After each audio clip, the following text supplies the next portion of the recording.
Life's too short not to have some fun, and that's what this show is all about. I'm Carol, the positive aging warrior. Welcome to Over 50, So What? Now, you may not think you can have fun with technology, but you can. On the show today, we chat to Natika from the Australian Seniors Computer Clubs about how they can help us keep up with technology. And we also have a brief discussion on AI. Table tennis has been going 100 years in Victoria, and we learn there are regular players into their 80s, proving you can play at any age. And don't forget to join in with our 5-minute fitness segment after the break.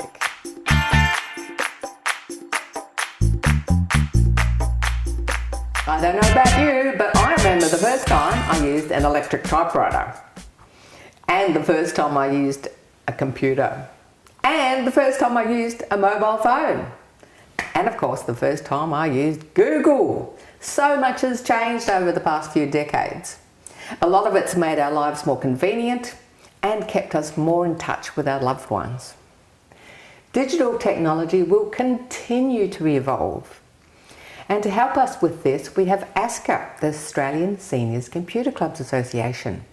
And they're here to help us embrace digital technology safely, confidently and competently. We're speaking again with Natika Halls-Wright. Tick, welcome back to the show. Great to have you on here again with some valuable information. Thank you for having me. For those viewers who haven't seen you before, can you give us a snapshot of what ASCCA is? So we're the national peak body representing seniors computer clubs around Australia. Traditionally computer clubs, now focusing on all sorts of technology. It's been shown that the majority of older Australians are probably on a tablet or a smartphone rather than a computer these days. So our role is to advocate when it comes to government policy. We've played an important role in forming decision-making processes for government when it comes to rolling out technology. Well, I think we'll leave all that political stuff to you. Yeah. What about all the stuff you do for the average person watching, helping them to keep safe and competent online? Our member clubs are all around Australia, and they are passionate about supporting other seniors to use technology confidently, competently and safely. Obviously, safety is a huge concern for a lot of people who haven't necessarily grown up with technology. I'm similar to you. I can remember my first computer class in high school with the black screen and the orange font way before Windows. I mean, a lot of us haven't grown up with a device in our hands like the kids are these days. And so there's a level of fear and concern from a lot of older people in our communities. And so our clubs are there to be those passionate advocates and supportive groups. Oh, I've got a couple of next level nerd friends that whenever there's an update, we're like, oh, have you seen it can do this? Have you seen it can do that? And you need someone like that in your life. Otherwise you sit there and go, I'm quite happy doing what I'm doing, but then a year down the track everything's changed and you're like, oh, that doesn't work anymore. So what do you reckon are the top reasons that we should all be keeping up to date to a certain level with technology? Lifelong learning is definitely a good enough reason to be learning something new every day if we can. But I think the way things are moving, we definitely are going to be putting ourselves at a disadvantage if we don't keep up with technology. Things like, I know, the boring stuff like having to do MyGov and having to do, your bills online. I think being able to keep up and keep our brains active enough so that we're continuously learning and updating our knowledge, because that's the way tech is moving, it's not going to stay the same. So we need to keep abreast of it. Well, talking about the way tech is moving, AI is just bombarding every app that you open. Yes. I mean, you can't even send an email now without AI wanting to write it for you. Yes. So can you give us a comment about AI and what's happening there? I love the opportunities AI can bring. I own my own small business as well as all the work I do for ASCCA. So it's helping increase efficiencies, and if you're in small business, you're the chief bottle washer, you're the bookkeeper, the doer, the cleaning lady, everything. So being able to increase your efficiencies with AI makes a huge difference for us. In the seniors context, where are we at? Why do we need this? What benefit is it going to bring to our lives? And I think that there's a whole variety of options there. Like you say, AI jumps in and wants to make your language a bit better and all that sort of stuff in your emails. And for some people, please use that. Please. But for a lot of us, it's like, do we really need that? I mean, I'm enjoying the fact that I can do a big brain dump of what I'm thinking, and it's not necessarily coordinated, and it will come out with something that someone else could follow, and I'm like, oh yeah, but then you go and you tweak that so that it sort of becomes more you than just a like AI generated spiel. There are apps out there that you can punch in what's in your fridge, what kind of equipment you've got, like you've got a stove and a pot and blah blah blah. Give me some ideas for dinner. So to take that mental load off you, thinking, because I don't know about you, but thinking what to have for dinner every night for the last however many years, punch it in and AI can go, oh, what about this? And it can punch out a recipe. There's definitely quirky things that we can do and things that might add a bit of value. I'm very excited about some of the opportunities that AI is bringing, but it's about being aware of where your information's going, what they're doing with that information. Anything we put in as a rule, you should assume that that is being used to train the next iteration of that language model. Artificial intelligence is probably a bit of a misnomer. It's not actually intelligence, it's a language model. So it's just regenerating patterns that it's learnt. So it's not actual intelligence. It's not up for world domination just yet. Yeah, and I think because I personally would like to learn more about it and how to control it, because a recent example is a birthday came up and it's just started writing this birthday message. But that's not personal. I didn't write that. There's a big discussion around AI and proprietary and who owns the content that AI is punching out. But ultimately you have to put the prompts in, and the prompts are from you. That's the new skill. That's what's going to be in demand. Those of us who can prompt efficiently and effectively, and then never ever take what it spews out on face value, always tweak it and personalise it. So it is you if you're putting the ideas in the first, and it's just refining you, and then you refine it. So what are the most common courses and information that people are looking for in the seniors sector? I do think that there's a huge demand on smartphones and getting the best out of those. We do offer a fair few fun bits and pieces like digital photography and creative writing and all of those sorts of options.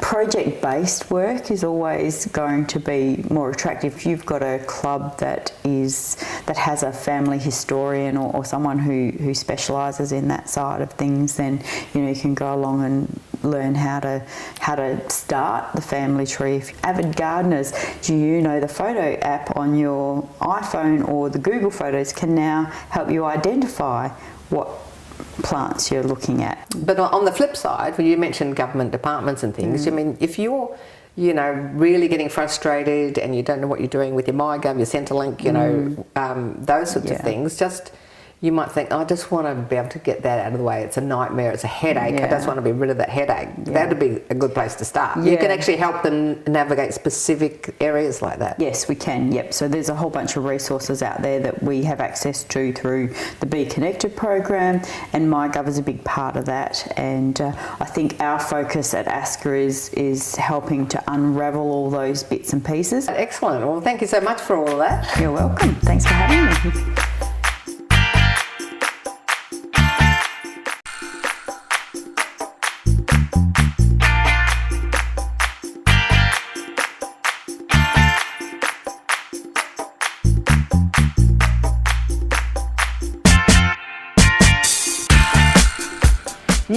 Time for 5-minute fitness, time to get energized.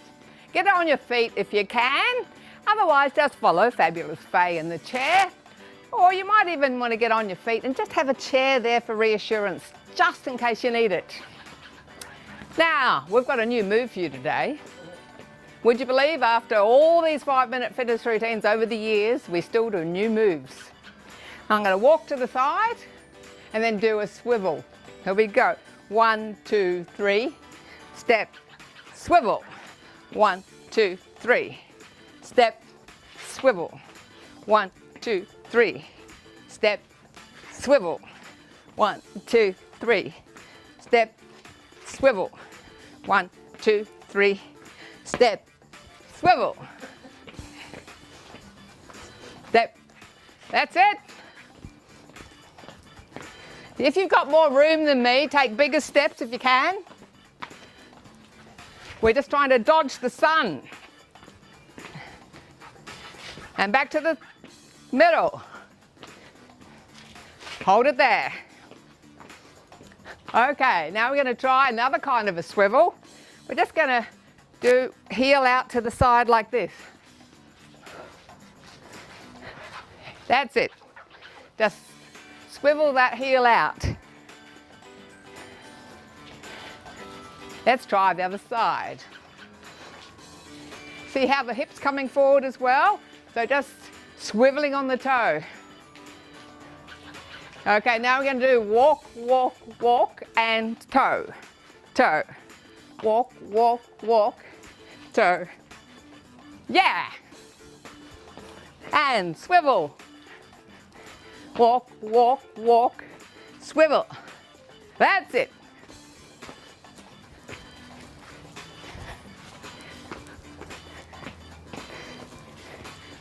Can we take it forward and back? Of course we can. If you've got enough room in front of you, let's go. Walk, walk, walk. Swivel. Yeah.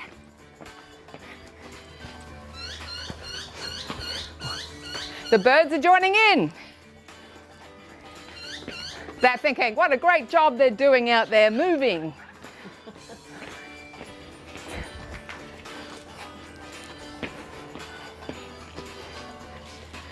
That's it.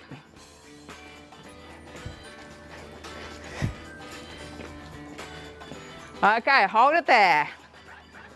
Walk, walk, walk. Now what we're going to do is the same as we did before, but we're going to go forward and back. Walk, walk, 4 walks and a swivel. I'm going to do it coming forward, and then we turn and go to the back. We can do it. Of course. Walk, walk, walk. Step, swivel. Walk, walk, walk. Step, swivel with attitude. Yeah. Just make some noises if you like. Woo-hoo! Nobody's watching, nobody cares. Once you're over 50, So what? so what? Nobody cares. Woohoo! Last one to the front. That's it. Now we're going to do the same thing on the spot. Step, swivel. Walk, 2, 3. Step, swivel. Walk, 2, 3. Step, swivel. Walk, 2, 3. Step, swivel. Yeah, looking good, feeling great. Getting hotter and hotter. Woo! Last one. Okay, walking on the spot, then we're going to do the toe swivel. Get the heel out there. 1, 2, 3, 4. Yeah. Just put your own groove into it. You know, it doesn't matter what you look like. It doesn't matter if you get it wrong. Nobody knows.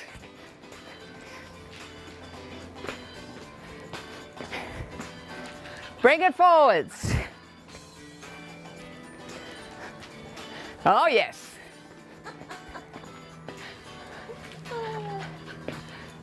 Yeah. Do, do, do, do, do. See, you feel better, don't you? Now that you've joined in. High five. High five. 5 minutes a day, everybody.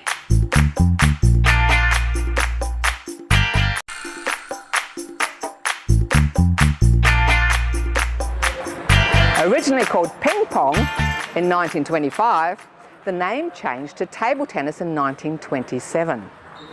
Now celebrating 100 years of table tennis in Victoria, there are celebrations all around the state and free sessions during Seniors Festival month. This morning, we're at a veterans social table tennis session to find out how you can get involved at any age. Jen, 100 years of table tennis in Victoria. Tell us about all your celebrations. No, it's been a really exciting year. It's been great to just really celebrate with the community. We had a gala event which happened in the middle of the year, so 160 participants coming along and just really enjoying being able to reflect on the sport's history, having some really great insightful conversations with some of the legends of the sport, plus some of the up-and-coming people coming through. We don't often come together to celebrate big things in our sport, so this one where we're really reflecting on the 100 years of history since Table Tennis Victoria was formed was a really special event, and really what we were able to do was celebrate our 100-year history book. I think a group of people who'd really voluntarily dedicated their time to go through all of our history and put all these different chapters together in the decades, so the 1920s and 1930s, 40s, and we had some great photo archives and everything. It was a project that went on for about 7 years. We're so grateful for all of their time that they put in, because without them we wouldn't have this book, and yeah, some really generous donations to really make the book happen. It's been great to really have that as a concrete milestone that we can give out to people, but also to bring the community together was really special.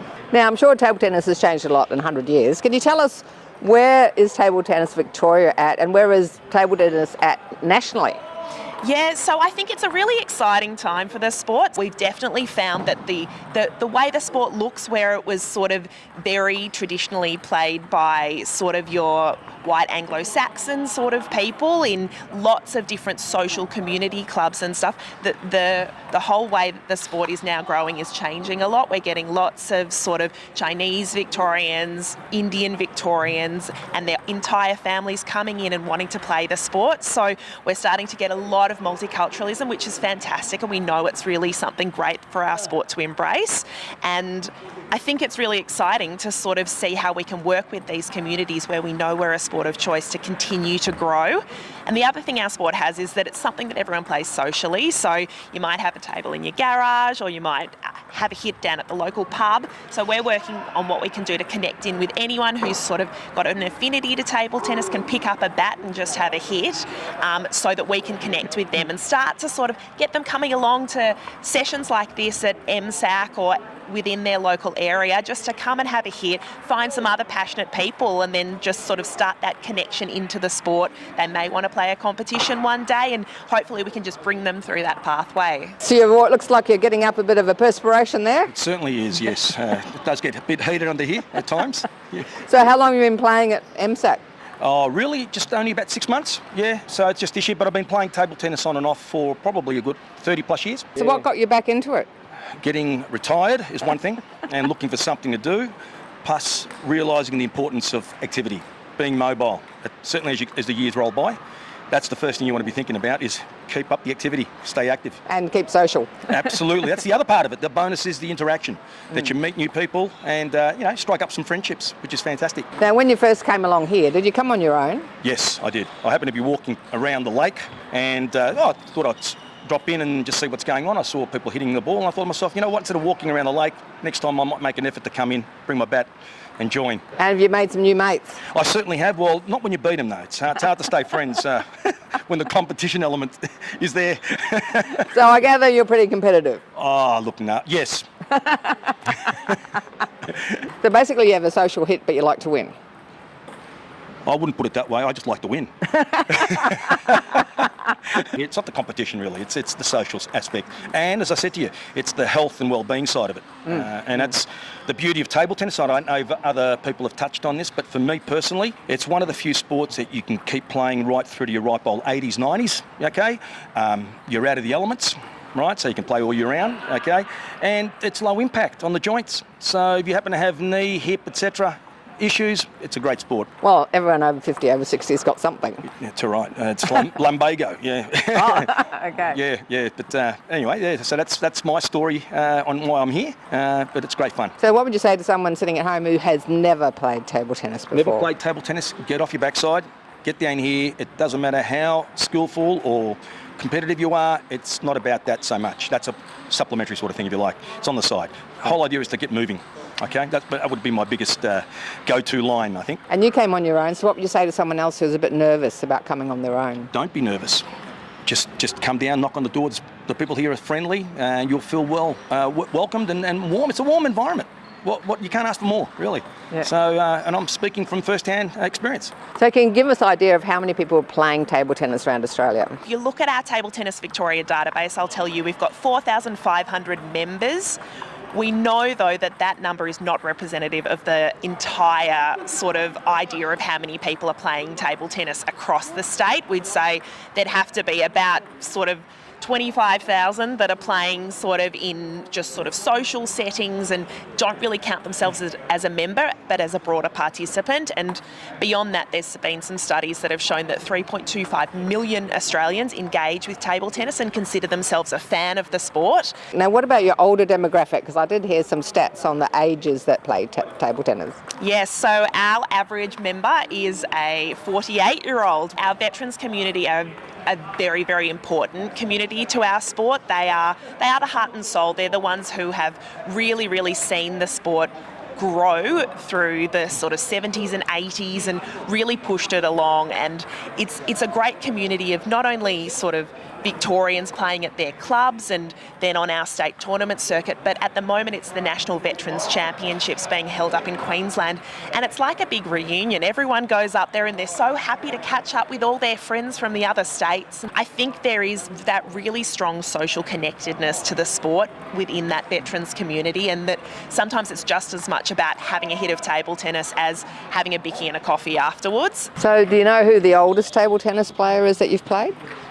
Oh, at Coburg Table Tennis Club, I reckon there's some guys in their 80s that are playing and they're amazing. I think this is one of those sports where you just get smarter and get wilier about how you do what you do, and technically you just keep improving. So they're very difficult. Like, you know, I might be able to kind of get them on one or two shots if I run them around a lot, but I'm hardly able to have that opportunity because they're just so technically great. So what would you say to the older demographic who's maybe not even tried table tennis before about why they should give it a go? Yeah, look, I think for everyone this is great. I mean, you know, we're all talking about how do we stay, you know, mentally on top of it? How do we try and combat loneliness in a world where we're just being like, you know, connected to our phones so much. You turn on the TV and there's a bunch of doom scrolling. You know, I think it's really easy right now to kind of feel a bit lonely, a bit disconnected, maybe even anxious. And I think kind of sport connects you to the opportunity to connect to community and people. And when you're around people and you're moving your body and you're having a laugh, like that's great, right? Like you're not thinking about all the other things that could be happening in your world. You're actually just there. And I think table tennis is one of those things where you can't think about anything else. You're incredibly present to this sport. So I think it's the most perfect sport for anyone of any age to be playing. Thanks for joining us today. If you get a chance, check out some table tennis near you. A great social activity for all ages, beginners to more advanced. If you're having a few challenges with technology, contact an ASCCA club near you, or check out the free online courses on dozens of topics. Replays can be found on the website, YouTube and CTV+. Guests can also be found on our website. Please connect with us on YouTube, Facebook and Insta. Life's too short not to have fun. So go out and find something fun to do every day. I'm Carol, the Positive Aging Warrior. Over 50, so what?